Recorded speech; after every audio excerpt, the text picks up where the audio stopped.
اخباركم ايه بنات؟ وحشتوني من الفيديوهات اللي فاتت. النهارده ان شاء الله راجعين كده بفيديو جديد. فيديو بقى كده، حاجة حلوة كده جديدة. النهارده هنعملوها مع بعض.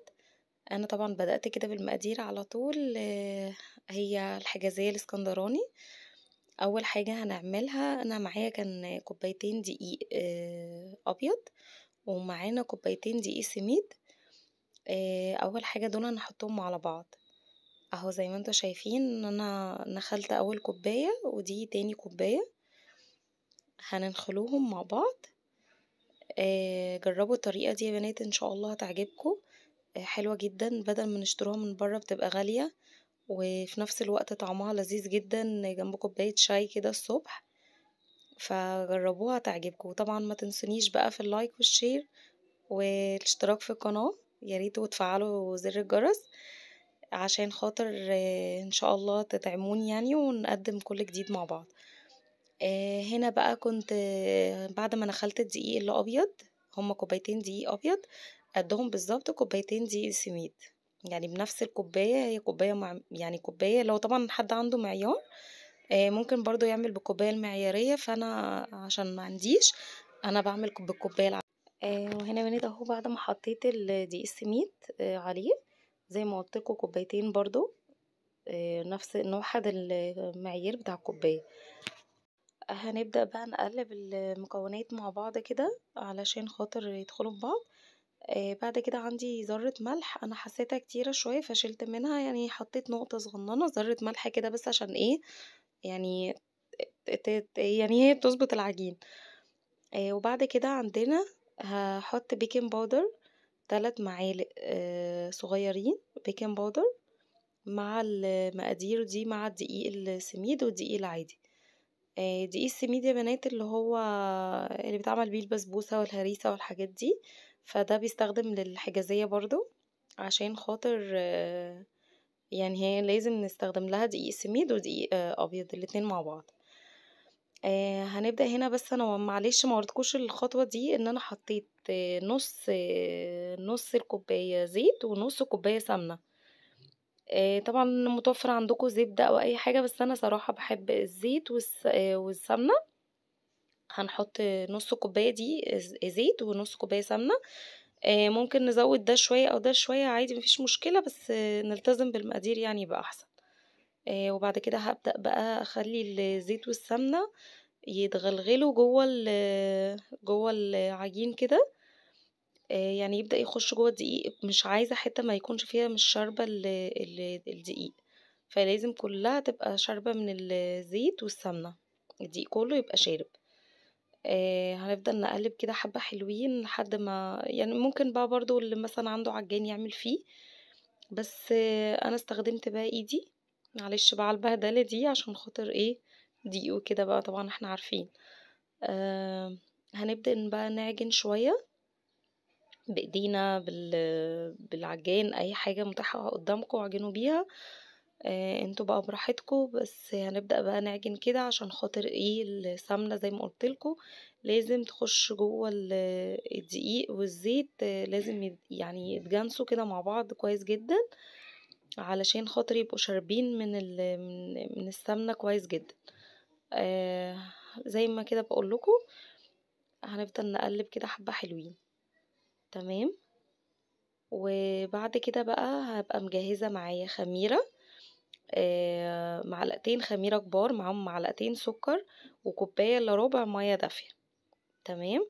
وهنفضل نقلبها كويس جدا جدا لحد ما الخميرة تدوب. وهنسيبوها شوية لحد ما تخمر.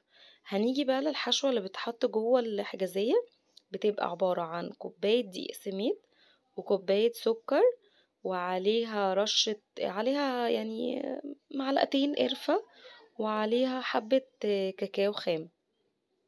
طبعا يعني معلقة كاكاو خام تقريبا، علشان خاطر يبقى هي بصوا شايفين معلقة كاكاو خام.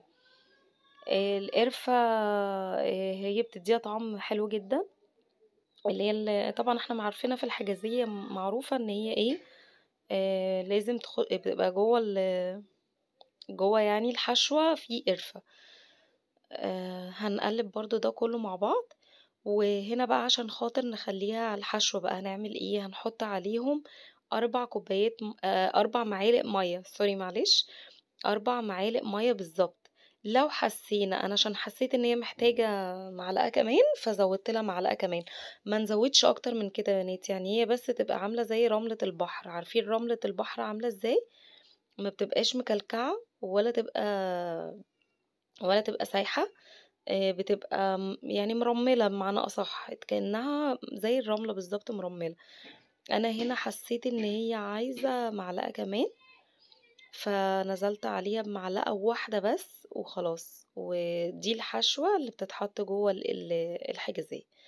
بعد كده بقى هنيجي للخطوة أهو بُصّي ده شكلها، بُصّي بيبقى شكلها عامل إزاي، زي رملة البحر بالضبط، ولا هي سميكة ولا هي خفيفة. بعد كده بقى هنرجع للعجين مرّة تانية، أهو هنا بقى نرجع للعجينة، بعد الخميرة ما خمرت هنبدأ ننزل عليها بالخميرة اللي إحنا كنا عاملينها، هنفضّيها كلّها أهي فوق العجينة. بُصّوا بقى عايزة أعرّفكم على حاجة، طبعًا لو حد بعجّان مش هيحس بالإحساس ده، بس أنا باقول لكم بقى عشان أنتم كده. بُصّوا طبعًا أنتم شايفين إن المَيّة زيادة جدًا عن العجينة وتطلع سايبة، لا، لا، لأ بيتهيأ لكم خالص، هتلِم دلوقتي ومن غير ما أحط دقيق تاني ولا أي حاجة تاني، هي كده بس هتفضلوا تعجنوا فيها شوية حلوين لحد ما العجينة تلِم معاكم، وهاورّيكم حاجة كده تعرفوا بيها إن العجين إزاي هو كويس والّا لأ، لمّا نعملها كورة كده ونلاقيها ما تشقّقش مننا، نضغطوا عليها ما تشقّقش مننا، كده بتبقى العجينة تمام وجاهزة معانا يعني اللي إحنا نعملوها، بس طبعًا بتسيبها تتخمّر عشان فيها خميرة، أهو زي ما باقول لكم.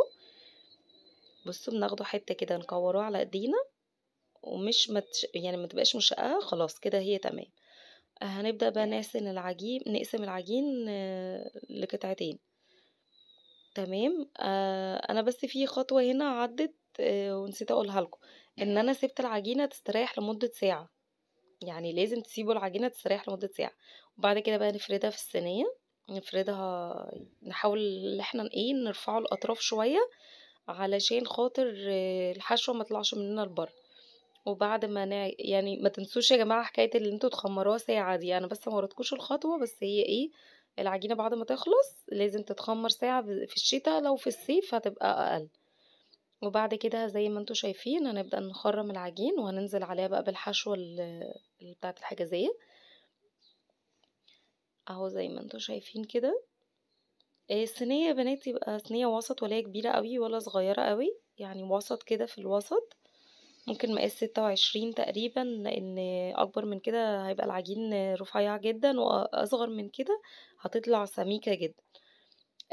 بعد كده معلش بقى أنا اللي قطع منّي التليفون، دي العجينة الناحية التانية أنا فردتها على صينية تانية، بتفردوها على صينية تانية بعد كده تنزّلوها على وشّها على طول، يعني بتفردوها على صينية تانية برّه، بعد كده بترموها عليها على الوش كده، وتروح نازلة وتروحوا مضبّطينها كده. هي بس ما نزلتش معايا مضبوطة أوي، بس مش مشكلة يعني، هي كده إحنا هناكلوها في البيت، والشكل مش هيبان خالص، خالص في التسوية، وهاوريها لكم لمّا تطلع مش هيبان خالص. بعد برضه ما نخرّم كده عشان خاطر العجينة ما تقبش مننا، هنبدأ بقى بالتقطيع. هنا أنا مش باقطّع صراحة، دي بنت أختي بتساعدني، جنودة يعني، هي بتحب التصوير برضه وتحب اليوتيوب وكده، فهي حابة تعمل معايا الفيديو، فهي قالت لي: "يا خالته أنا عايزة أقطّعها." أهي، فهي اللي بتقطّع العجين، أنا صراحة ما كنتش عارفة أقطّعها إزاي، فهي اللي قالت لي. هي بس هتورّيكم فكرة إن هي تقطّع العجين إزاي، اللي إحنا بنقطّعها كده زي كأنها مربعات، وبعد كده المربع هنقسمه على 2، هتطلع شكلها زي اللي هي يعني زي اللي إحنا بنعملوها في الشارع بالضبط. بُصّوا زي ما أنتم شايفين أهو، وهنكمّل بقى كل مربع كده زيه بالضبط، تمام، ودي شكلها. بعد كده هنبدأ ندخّلها الفرن على حرارة متوسطة، يعني ولا عالية أوي ولا واطية جدًا، وبرضه الشبكة تبقى في النُص، وهنسيبها لحد ما نحس إن هي بدأت أخدت لون من تحت، وبعد ما تاخد لون من تحت تبقى بامبي كده، هنبدأ نشغل عليها الشواية. هنا اهو انا حسيتها اخدت لون من تحت، فهبدأ بقى اشغل الشواية. بصوا شايفين؟ بس خلي بالكم يا بنات، عشان ايه؟ لو الفرن عندكم حامي ما تتلسعش منكم. اهو بصوا بعد ما شغلت عليها الشوايه، بصوا الشكل اللي كان الحتت دي مش باينه، عادي وما فيش اي حاجه. بجد يا بنات طعمها لذيذ جدا، والحشوه طعمها تحفه، وبجد احسن من بتاعه الشارع بمليون مره.